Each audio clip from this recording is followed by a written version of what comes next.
Assalamualaikum warahmatullahi wabarakatuh. Anak-anak, tetap semangat belajar walaupun dari rumah.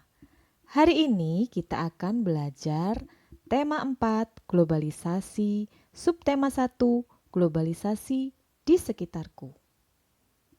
Sebelum kalian mempelajari tentang globalisasi, coba kalian amati gambar berikut.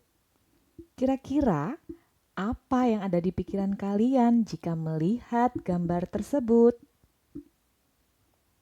Ya, gambar di atas menunjukkan adanya alat pertanian yang diproduksi oleh Vietnam. Dengan adanya globalisasi, para petani di Indonesia dapat merasakan teknologi yang dibuat oleh Vietnam.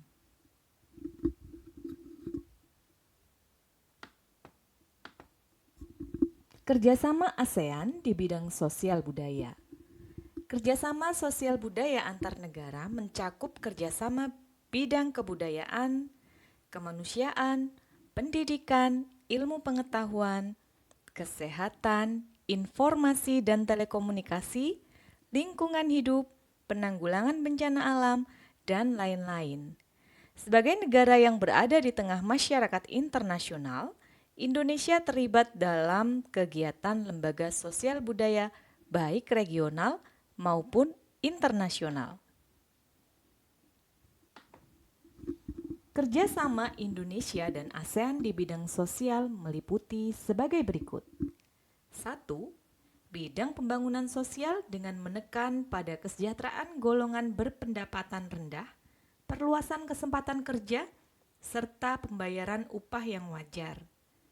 2. Memberikan bantuan terutama kepada kaum wanita dan pemuda dalam usaha pembangunan. 3. Menanggulangi masalah-masalah perkembangan penduduk dengan bekerja sama dengan badan-badan internasional yang bersangkutan.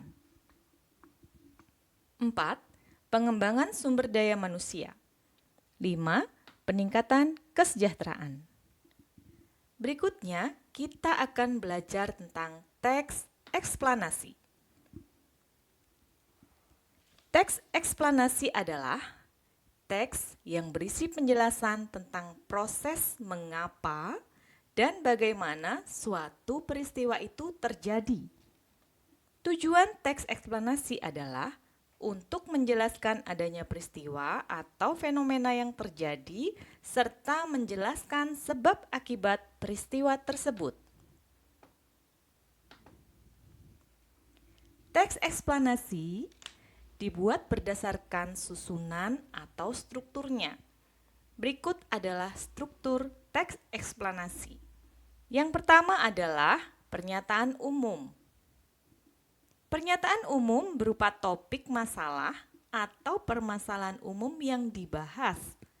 Pernyataan umum terdapat pada paragraf pertama teks eksplanasi.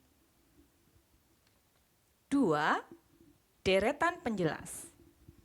Deretan penjelas berisi fakta, pembuktian atau proses penyelesaian dari topik yang dibahas. Deretan penjelas terdapat pada paragraf kedua dan seterusnya. 3. Interpretasi. Interpretasi adalah berisi simpulan, pesan, atau kesan tentang topik yang dibahas. Interpretasi terdapat pada paragraf terakhir. Nah, sekarang kita akan belajar tentang menghasilkan energi listrik. Anak-anak, PLTA adalah salah satu dari dampak globalisasi. Indonesia dapat membuat teknologi yang semakin maju. Listrik dihasilkan di pusat pembangkit listrik menggunakan beragam sumber energi. Pada pembangkit listrik tenaga air atau PLTA, air dari waduk atau sungai masuk melalui pintu yang diatur oleh katup pengaman. Air kemudian masuk ke tangki pengaman tekanan. Air di dalam pipa pesat mengalirkan dan mengarahkan air ke turbin melalui katup pengatur tekanan untuk mendapatkan tekanan energi yang besar. Energi potensial air kemudian menggerakkan turbin. Energi gerak tersebut kemudian diubah menjadi energi listrik oleh generator. Energi listrik dari generator kemudian diatur kapasitas tegangannya dan dialirkan oleh transformer. Energi listrik kemudian dibagikan ke konsumen oleh saluran transmisi. Komponen utama pada semua pembangkit energi listrik adalah turbin dan generator. Turbin tersebut harus bergerak untuk menghasilkan energi gerak yang kemudian diubah menjadi energi listrik oleh generator. Energi penggerak turbin selain dari aliran air juga bisa didapat dari angin, panas bumi, dan sumber energi lainnya.